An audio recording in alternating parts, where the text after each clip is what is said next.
There's a common theme that connects all of the accomplished people that I've spoken to or read about.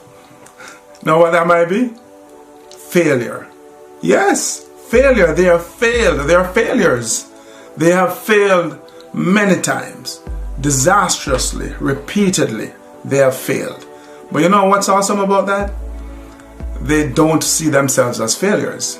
They see the results that they got as a failure. They see the event as a failure, but they don't view themselves as failures. Instead, they see failure as an opportunity to learn, an opportunity to gain more knowledge, to improve their skills, perhaps to get more connections, whatever it is, so that they can figure a better way to achieve their goals. Somebody described failure as an opportunity to proceed intelligently or more intelligently.